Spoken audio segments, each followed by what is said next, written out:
నమస్తే, నా పేరు బాలకృష్ణ. క్యూటీవీ న్యూస్ కి స్వాగతం. ఈ రోజు వార్తల్లోని ముఖ్యాంశాలు.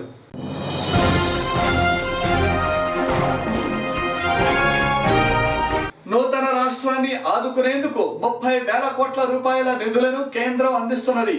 బీజేపీ అర్బన్ అధ్యక్షుడు ఆలూరు కోటేశ్వరరావు.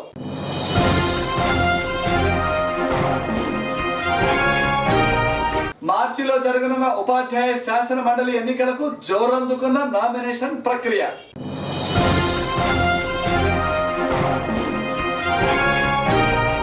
కేంద్ర రాష్ట్ర ప్రభుత్వాలు అనుసరిస్తున్న ప్రజా వ్యతిరేక విధానాలపై పోరాడతాం. జాతీయ యువజన కాంగ్రెస్ కార్యదర్శి మానస్ మల్లిక్. నూతన రాష్ట్రంలో ఉన్న రెవెన్యూ లోటు బడ్జెట్ ను దృష్టిలో ఉంచుకొని నవ్యాంధ్రప్రదేశ్ ను అభివృద్ధి పథంలో నడిపేందుకు కేంద్ర ప్రభుత్వం అన్ని విధాలా సహకరిస్తుందని బీజేపీ అర్బన్ అధ్యక్షుడు ఆలూరు కోటేశ్వరరావు అన్నారు.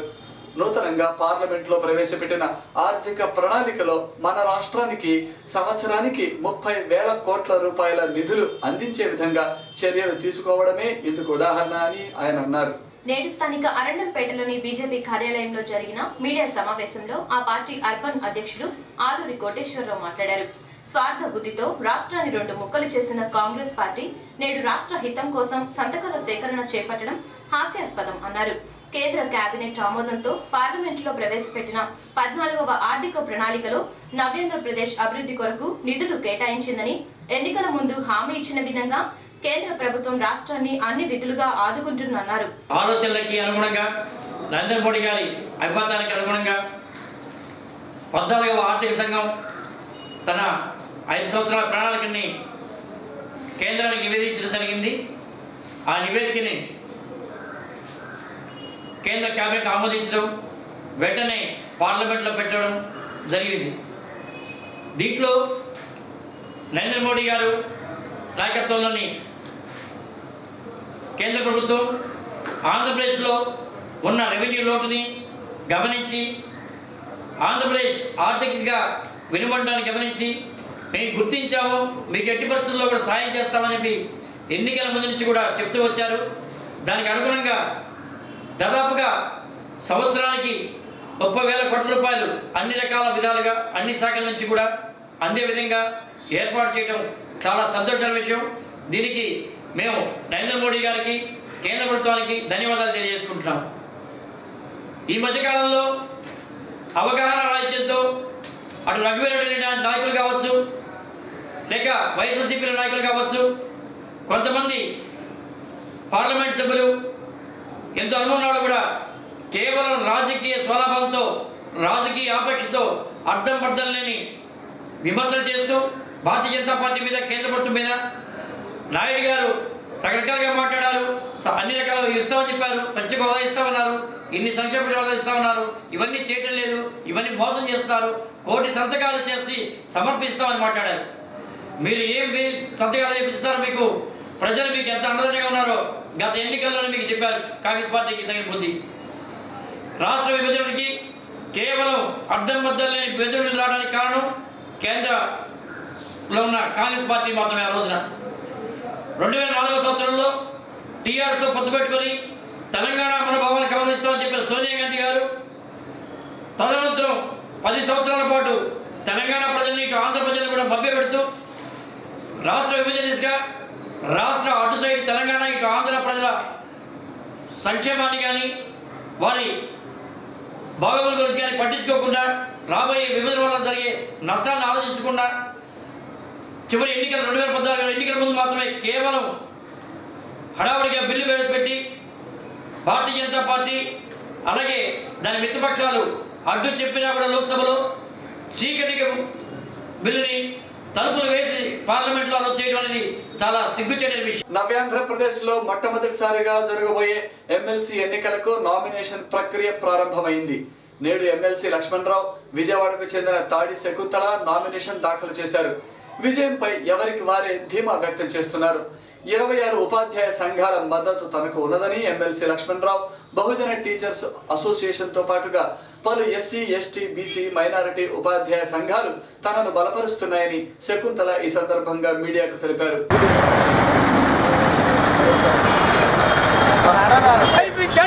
శకుంతల గారిని BC, SC, ST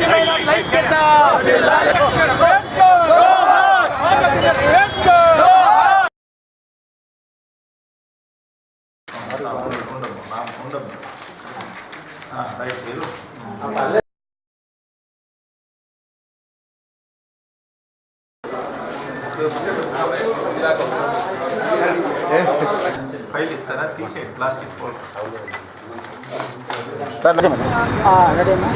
నవ్యాంధ్రలో జరుగుతున్న మొదటి ఎమ్మెల్సీ ఎన్నికలలో కృష్ణా గుంటూరు జిల్లాల ఎమ్మెల్సీ అభ్యర్థినిగా నన్ను ఎస్సీ ఎస్టీ మైనారిటీ బీసీల సంఘాలు కాపు బలిజ సంఘాలు అలాగే విజయవాడ నగరంలోని అనేక సంఘాలు టీచర్స్ ఫెడరేషన్స్ ముఖ్యంగా బహుజన ఉపాధ్యాయ సంఘం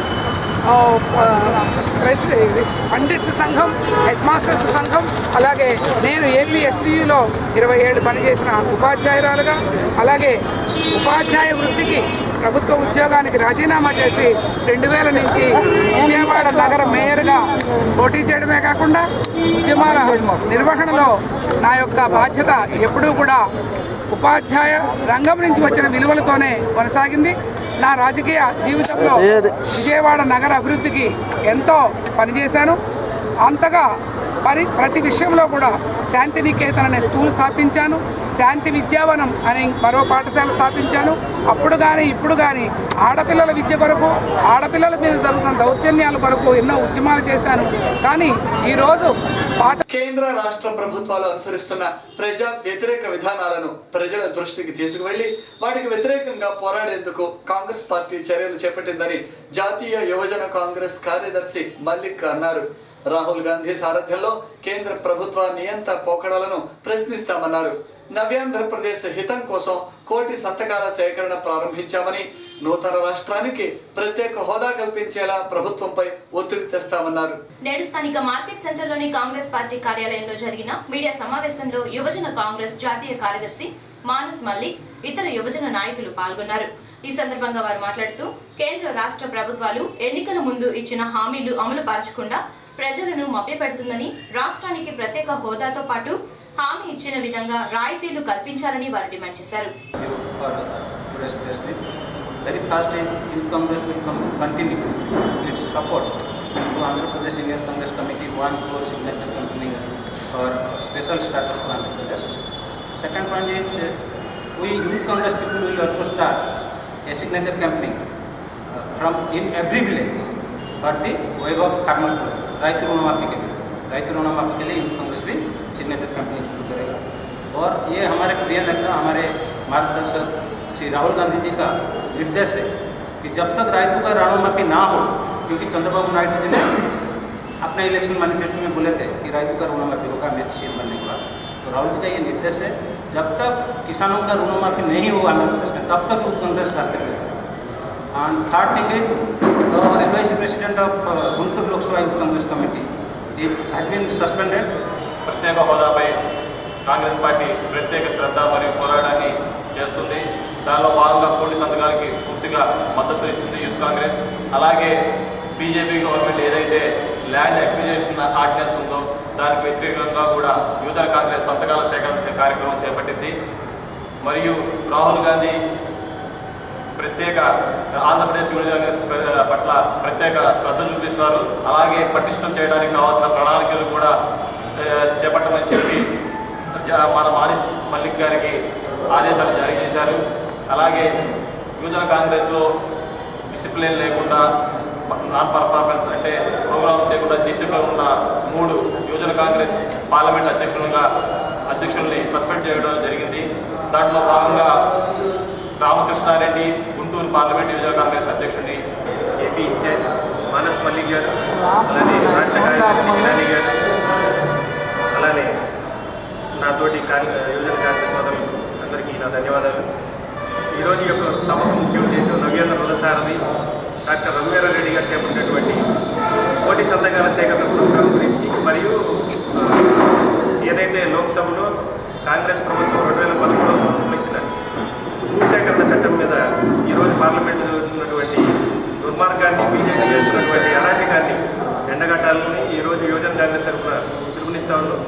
త్వరలో గుంటూరు పార్లమెంటు పరిధిలో ఈరోజు నన్ను ఇన్ఛార్జిగా వేయడం జరిగింది. జన శిక్షణ సంస్థ ఆధ్వర్యంలో ఆ సంస్థ ఫౌండర్ జాగర్లమడి నరేంద్రనాథ్ 68వ జయంతిని పురస్కరించుకుని కుటుంబిషన్ పై శిక్షణ పొందిన మహిళలకు సర్టిఫికెట్లు మరియు కుటుంబిషన్లను అందజేశారు. స్థానిక జేకేసీ కళాశాలలో జరిగిన ఈ కార్యక్రమంలో ముఖ్య అతిథిగా టీడీపీ నాయకులు రాయపాటి శ్రీనివాసరావు హాజరయ్యారు. కేంద్ర మానవ వనరుల అభివృద్ధి మంత్రిత్వ శాఖ ఆధ్వర్యంలో పనిచేసే ఈ సంస్థ జిల్లాలో పలు సంక్షేమ కార్యక్రమాలు నిర్వహిస్తున్నది. స్థానిక జేకేసీ కళాశాలలో జరిగిన కార్యక్రమంలో జిల్లాలో జనశిక్షణ సంస్థ ద్వారా శిక్షణ పొందిన 50 మంది మహిళలకు సర్టిఫికెట్లు, 2 మహిళలకు కుటుంబిషన్లు అందజేశారు. వీరితో పాటు మరో 20 మంది ఉపాధ్యాయులకు గౌరవ వేతనం అందించారు. ఈ సందర్భంగా కార్యక్రమంలో ముఖ్య అతిథిగా పాల్గొన్న నాయకులు రాయపాటి శ్రీనివాస్ మాట్లాడుతూ జనశిక్షణ సంస్థ ఆధ్వర్యంలో జిల్లాలో నిరుపేదలకు వృత్తి విద్యలలో శిక్షణ అందించి వారికి అండగా నిలుస్తుందన్నారు. జేకేసీ కాలేజీ సంబంధించినటువంటి క్యాంపస్లో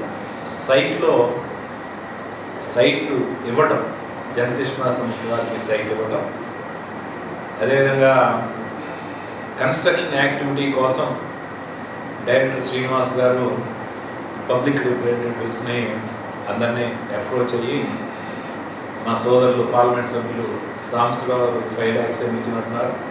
నేను కూడా 3 lakhs ఇచ్చాను. లక్ష్మణరావు 2 lakhs ఇచ్చారు. వేణుగోపాల్ రెడ్డి గారు 5 lakhs ఇచ్చారు. ఒక మంచి బిల్డింగు ఇక్కడ ఏర్పాటు చేసుకోవడం జరిగింది. జాలమూడి నరేంద్రనాథ్ గారి మరణానంతరం వారి సోదరులు ప్రస్తుతం జేకేసీ కాలేజీ సెక్రటరీ అయినటువంటి మురళీమోహన్ గారు దీనికి అధ్యక్షుడుగా ఉన్నారు. నరేంద్రనాథ్ గారు చేపట్టినటువంటి ఈ కార్యక్రమాన్ని మురళీమోహన్ గారు కూడా రాబోయేటటువంటి రోజుల్లో ఉన్నత స్థాయికి తీసుకెళ్ళడానికి కృషి చేస్తూ ఉన్నారు. జిల్లా వ్యాప్తంగా గ్రామీణ ప్రాంతాల్లో సంస్థాన ఆధ్వర్యంలో శ్రీ కీర్తిశేషులు జాగర్లమూడి నరేంద్రనాథ్ మా ఫౌండర్ చైర్మన్ 67వ జయంతి సందర్భంగా ఈ రోజున సంస్థ ద్వారా కొన్ని సేవా కార్యక్రమాలని చేస్తున్నాము. వారు ఇచ్చినటువంటి ప్రోత్సాహంతో, వారు ఇచ్చినటువంటి ఎనలేని వెల కట్టలేనటువంటి సపోర్ట్ తోటి మరి కేంద్ర ప్రభుత్వ సంస్థ అయినటువంటి జనశిక్షణ సంస్థ ఎంతో గుంటూరు జిల్లాకి ఎనలేని ఖ్యాతి తీసుకురావడంలో వారు ఇచ్చిన ప్రోత్సాహం, కృషి మరువలేనిది. అందుకని వారు స్వర్గస్థులైన తర్వాత వస్తున్నటువంటి ఈ జన్మదినాన్ని మేము ఒక వేడుకగా వారి ఆత్మకి శాంతి చేకూరేలా కొన్ని ఇవాళ జిల్లాలో శిక్షణ పొందినటువంటి మహిళలు, మరి ముఖ్యంగా ఎంతో పేదరికంతో ఒక నక్సల్స్ ఉద్యమంలో పనిచేసినటువంటి ఒక మహిళకి శిక్షణ ఇచ్చి ఆ శిక్షణ ద్వారా ఆర్థిక సహాయం చేస్తే కానీ మరలా దానికి క్యూటీవీ న్యూస్లో ఇప్పటిక చిన్న విరామం.